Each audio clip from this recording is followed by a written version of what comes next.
Десетина ромски семејства со над 40 малолетни деца и натаму живеат во импровизираната населба на кеот на Вардар под Скопското кале.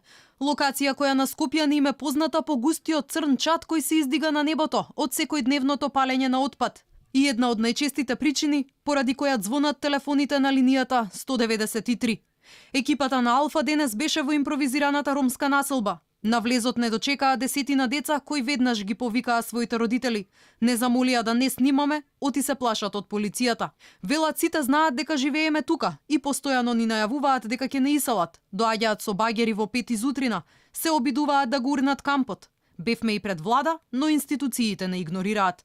Нашата соговорничка има 6 деца. Сопругот и бил во затвор за кражба на железо, а таа секој ден собира пластични шишиња за да го прихрани семејството.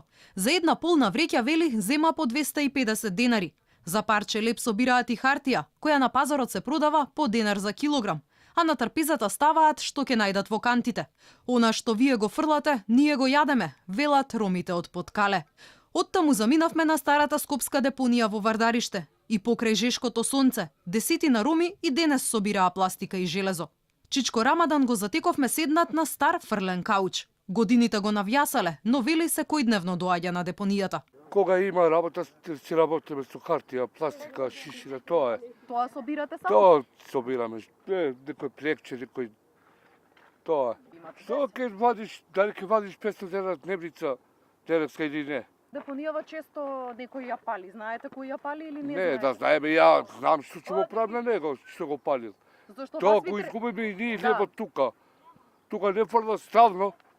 Ретко. Колку ретко? Да, 2-3 камиони на ден. Толку повише не фрлат. Само покрај Вардариште живеат околу 400 роми. Дел од нив се така наречени фантоми, лица без документи, невидливи за државата. Децата од импровизираните населби не одат на училиште. И тие се први на удар на енормното загадување од секојдневното палење на стари гуми со кои се затоплуваат импровизираните домови. Најголем проблем е што во овие населби на диво се палат кабли за бакар. Бизнис од кој може да се заработи од 2 до 3.000 денари на ден. Сепак, законот вели дека за вакво дело кратците и подпалувачите може да заработат и до 4 години затвор.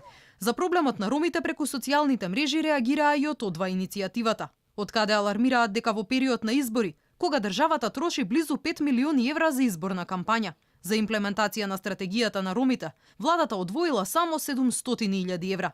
Оттаму апелираат до институциите дека итно е потребно да се реши стамбеното прашање на овие семејства, бидејќи според нив тоа би ставило крај на нелегалното палење на отпад и на загадувањето во главниот град.